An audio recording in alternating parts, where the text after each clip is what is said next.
Good morning students. आज अपन पढ़ेंगे part 1 का रिवीजन, माने पार्ट 1 को दोहराना।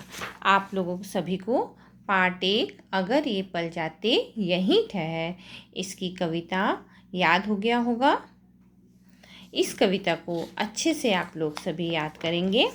आज इसके हम प्रश्नोत्तर और अभ्यास को दोहराएंगे। प्रस्तुत कविता में कवि किन दिनों की बात कर रहा है। प्रस्तुत कविता में कवि बचपन के दिनों की बात कर रहा है।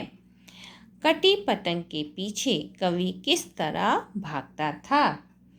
कटी पतंग के पीछे कवि हुड़दंगी दौड़ की तरह भागता था। आप जब छोटी थी या छोटे थे तब की कौन कौन सी बातें याद आती है। तो ये आप बताएंगे कि आपको कौन सी बात याद आती है। जीवन जाता यहीं ठहर का क्या अर्थ है। सही उत्तर के सामने सही का निशान लगाना है।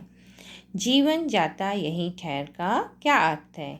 जीवन का रुक जाना, बचपन का और आनंद लेना, बचपन का रुक रुक कर चलना, जीवन का धीरे धीरे बीतना।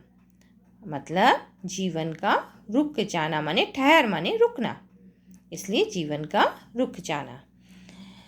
लग जाते पैरों में पर का अर्थ है पैरों में पंख निकल आते, पैरों से उड़ना सीखते, काश पक्षियों के जैसे पंख होते, पैरों से दौड़ लगाते। तो पैरों में अगर पंख निकल आते, लग जाते पैरों में पंख माने पैरों से पंख निकल आते। इसके बाद दादी माँ से जिद करके कवि नियमित रूप से क्या सुनता था। मीठी डांटें, बातें, अनगिनत किस्से कहानियाँ जीवन के बारे में। तो क्या सुनते थे? अनगिनत किस्से कहानियाँ। प्रश्न नंबर 2, निम्नलिखित प्रश्नों के उत्तर लिखिए। बगिया में कवि को किसका डर लगता था। बगिया में कवि को लकड़ सुगवा का डर लगता था। बारिश के मौसम में कवि को क्या क्या करना अच्छा लगता था। तो बारिश के मौसम में कवि को खूब नहाना, बस्ता लेकर इधर उधर गिर जाना, इधर उछलना उधर फिसलना, तालाबों में कागज की नाव तैराना। बचपन में कवि को किसकी डांट। कवि कविता में बचपन के किन क्षणों को ठहरने को कह रहा है।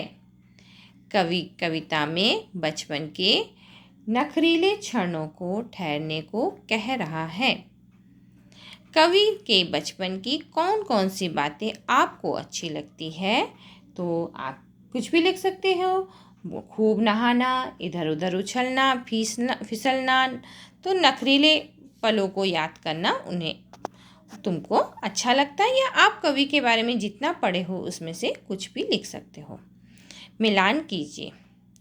ताल तलैया में कागज की नैया का तैराना, जानबूझकर भीग भीग कर बारिश में खूब नहाना, कुत्ते बिल्ली बछड़ों को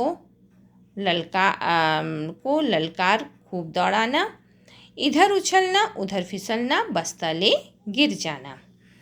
इसके बाद भाषा ज्ञान। शब्द के एक से अधिक अर्थ हो तो वे शब्द अनेकार्थी शब्द होते हैं। माने एक अर्थ से अधिक अर्थ होने वाले को हम अनेकार्थी शब्द कहते हैं। जैसे बरसाती, बारिश से बचने के लिए पहनी जाने वाली, अपन बरसाती पहनते हैं बारिश से बचने के लिए। और दूसरा होगा बारिश से संबंधित छाता। बारिश से संबंधित क्या होता है? छाता। अब आप इनके दो अर्थ लिखकर उनके वाक्य बनाइए। मगर एक पशु है जो जल में होता है, मगरमच्छ। दूसरा मगर होता है जिसका अर्थ होता है किंतु। कई तालाब में मगरमच्छ होते हैं। किंतु आज मैं जबलपुर जाने वाला था मगर नहीं गया। पर का एक अर्थ होता है लेकिन, दूसरा होता है पंख। मैं आज प्रश्न उत्तर याद किया पर लिख नहीं पाया। पंख, पक्षियों के पर होते हैं। आम, आम एक फल होता है और दूसरा आम का मतलब मामूली होता है। गणित हल करना मेरे लिए आम बात है।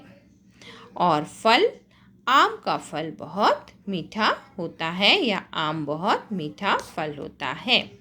अब तुकबंदी शब्द। ठ से ठ और हर दोनों को जोड़ के बना ठहर। श और हर दोनों को जोड़ के बना शहर। ज और हर दोनों को जोड़ के बना जहर। ल और हर दोनों को जोड़ के बना लहर। और क और हर दोनों को जोड़ के बना कहर। अब नीचे दी गई पंक्ति में जो शब्द पर्यायवाची नहीं है उन पर गोला लगाइए। मेघ, मेघ का मतलब होता है बादल और जलधर, तो इसमें पर्यायवाची कौन सा नहीं है? जलधि। नदी का अर्थ होता है तटिनी और सरिता, तो इसमें कौन सा पर्यायवाची नहीं है? झरना। नाव, नाव माने नैया, नौका, और इसका कौन सा पर्यायवाची नहीं है? जलाशय।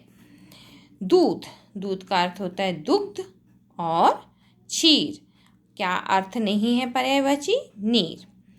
नेक्स्ट क्वेश्चन 4, वाक्यांशों के लिए एक शब्द चुनकर लिखिए।